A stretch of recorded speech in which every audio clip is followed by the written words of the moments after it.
Pangkalan Udara Rusmin Nuryadin, Pekanbaru Riau, menyiagakan 2 skuadron jet tempur untuk mengantisipasi kondisi di Laut Cina Selatan.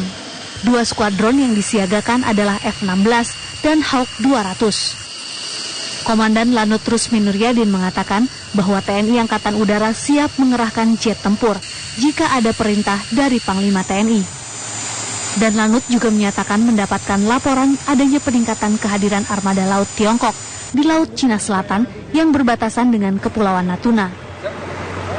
Dari laporan adanya tensi kehadiran Angkatan Laut Tiongkok yang melihat ada perkembangan di sana, sehingga bila terjadi intensitas kehadiran militer ini meningkat, kita siap untuk dideploy. Sementara itu, sejumlah negara ASEAN berupaya memasukkan agenda pembahasan konflik Laut Cina Selatan dalam KTT ASEAN. Namun, upaya tersebut ditolak oleh Tiongkok. Meski tidak terlibat secara langsung, Indonesia perlu bersikap dalam konflik tersebut. Apalagi Kepulauan Natuna saat ini dimasukkan dalam peta di paspor Tiongkok. Menteri Luar Negeri menegaskan bahwa Kepulauan Natuna adalah wilayah Indonesia.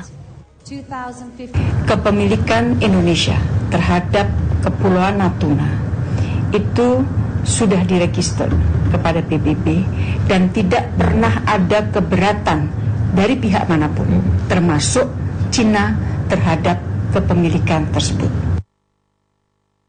KTT ASEAN resmi dibuka pada Sabtu pagi di Kuala Lumpur, Malaysia. Selain diikuti negara-negara ASEAN, KTT juga akan dihadiri 8 negara, yaitu Amerika Serikat, Tiongkok, Jepang, Korea Selatan, India, Australia, Selandia Baru, serta Rusia. Dari Pekanbaru Riau dan Kuala Lumpur, Malaysia, Muhammad Arifin, Dodi Kusmayadi, dan Dimas Purnomo, TV One, mengabarkan. Pangkalan Udara Rusmin Nuryadin, Pekanbaru Riau, menyiagakan 2 skuadron jet tempur untuk mengantisipasi kondisi di Laut Cina Selatan. 2 skuadron yang disiagakan adalah F-16 dan Hawk 200. Komandan Lanut Rusmin Nuryadin mengatakan bahwa TNI Angkatan Udara siap mengerahkan jet tempur jika ada perintah dari Panglima TNI. Dan Lanut juga menyatakan mendapatkan laporan adanya peningkatan kehadiran armada laut Tiongkok di Laut Cina Selatan yang berbatasan dengan Kepulauan Natuna.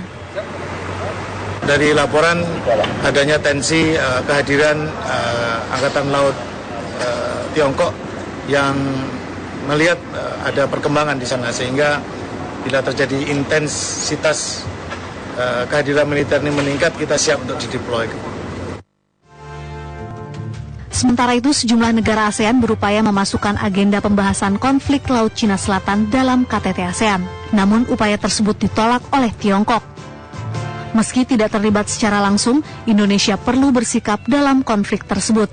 Apalagi Kepulauan Natuna saat ini dimasukkan dalam peta di paspor Tiongkok. Menteri Luar Negeri menegaskan bahwa Kepulauan Natuna adalah wilayah Indonesia.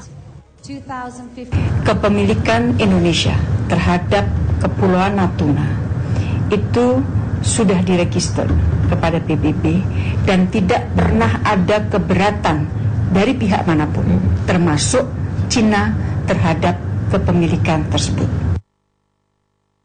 KTT ASEAN resmi dibuka pada Sabtu pagi di Kuala Lumpur, Malaysia.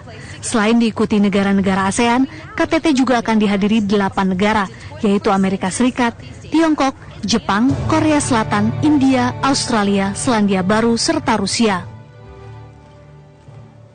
Dari Pekanbaru Riau dan Kuala Lumpur, Malaysia, Muhammad Arifin, Dodi Kusmayadi, dan Dimas Purnomo, TV One, mengabarkan.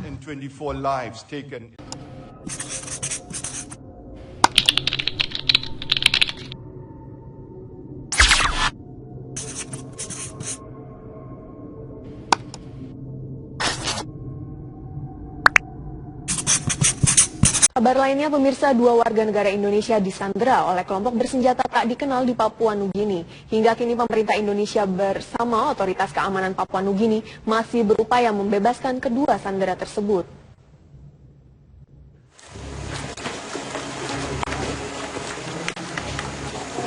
Rabu 9 September 2015, 2 warga negara Indonesia disandera oleh kelompok bersenjata tak dikenal di kampung Skoutiau, Papua Nugini.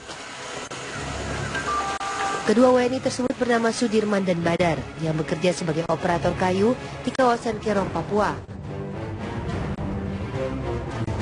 Hingga kini pihak konsulat Indonesia di Vanimo, Papua Nugini bekerja sama dengan otoritas keamanan Papua Nugini masih terus berupaya membebaskan kedua sandera tersebut.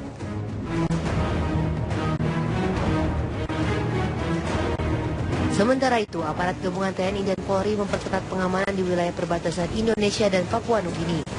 Tepatnya di Wuduk, distrik Muara Tami, kota Jayapura, yang kerap dilintasi oleh pelintas kedua negara.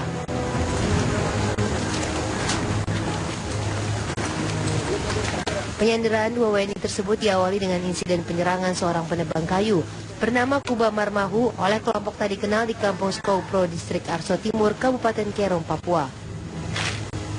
Kuba dirawat di Rumah Sakit Bayangkara, Jayapura, akibat menderita luka tembak di bagian kepala dan luka panah di lengan serta perut. Hingga kini TNI masih menyelidiki kasus penyerangan dan penyanderaan warga di wilayah perbatasan Indonesia Papua Nugini, termasuk mencari tahu identitas kelompok bersenjata yang melakukan penyerangan. Tim TV One mengabarkan.